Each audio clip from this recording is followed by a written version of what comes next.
Chapter 32. After these things, and the establishment thereof, Sennacherib king of Assyria came and entered into Judah, and encamped against the fenced cities, and thought to win them for himself. And when Hezekiah saw that Sennacherib was come, and that he was purposed to fight against Jerusalem, he took counsel with his princes and his mighty men to stop the waters of the fountains which were without the city, and they did help him. So there was gathered much people together, who stopped all the fountains, and the brook that ran through the midst of the land, saying, Why should the kings of Assyria come and find much water?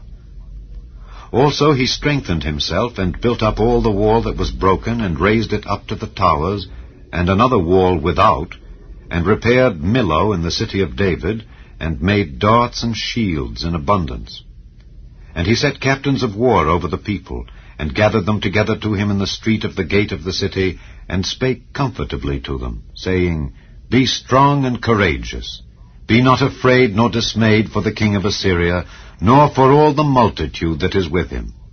For there be more with us than with him. With him is an arm of flesh, but with us is the Lord our God to help us, and to fight our battles. And the people rested themselves upon the words of Hezekiah king of Judah. After this did Sennacherib king of Assyria send his servants to Jerusalem, but he himself laid siege against Lachish and all his power with him, unto Hezekiah king of Judah, and unto all Judah that were at Jerusalem, saying, Thus saith Sennacherib king of Assyria, Whereon do ye trust that ye abide in the siege in Jerusalem? Doth not Hezekiah persuade you to give over yourselves to die by famine and by thirst, saying, The Lord our God shall deliver us out of the hand of the king of Assyria? Hath not the same Hezekiah taken away his high places and his altars, and commanded Judah and Jerusalem, saying, Ye shall worship before one altar, and burn incense upon it? Know ye not what I and my fathers have done unto all the people of other lands? Were the gods of the nations of those lands any ways able to deliver their lands out of mine hand? Who was there among all the gods of those nations that my fathers utterly destroyed, that could deliver his people out of mine hand, that your God should be able to deliver you out of mine hand?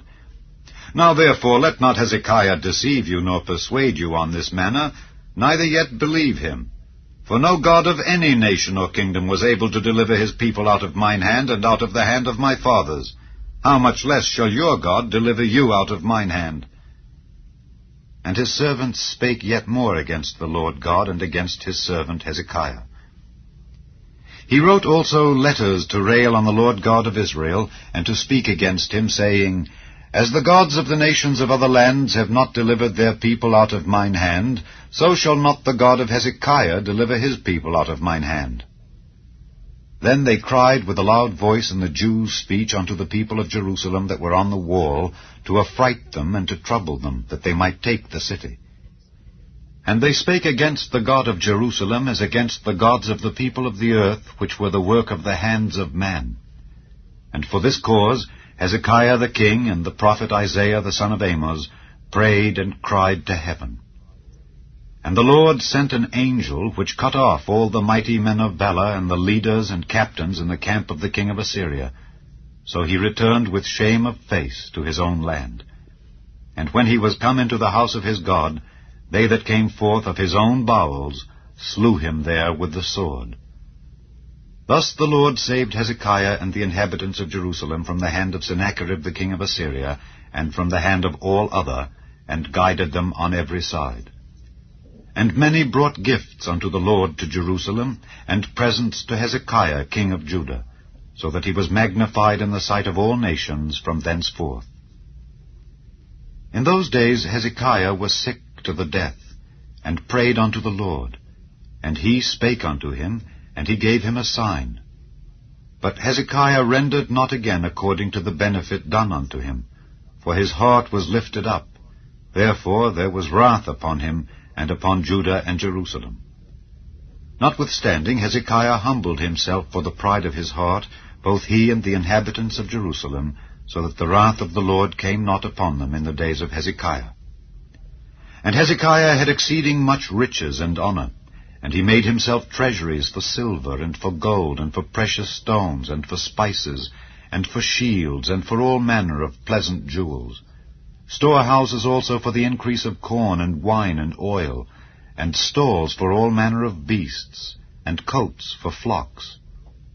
Moreover, he provided him cities, and possessions of flocks and herds in abundance, for God had given him substance very much. This same Hezekiah also stopped the upper watercourse of Gihon, and brought it straight down to the west side of the city of David. And Hezekiah prospered in all his works. Howbeit in the business of the ambassadors of the princes of Babylon, who sent unto him to inquire of the wonder that was done in the land, God left him to try him, that he might know all that was in his heart. Now the rest of the acts of Hezekiah and his goodness, behold, they are written in the vision of Isaiah the prophet, the son of Amoz, and in the book of the kings of Judah and Israel. And Hezekiah slept with his fathers, and they buried him in the chiefest of the sepulchres of the sons of David.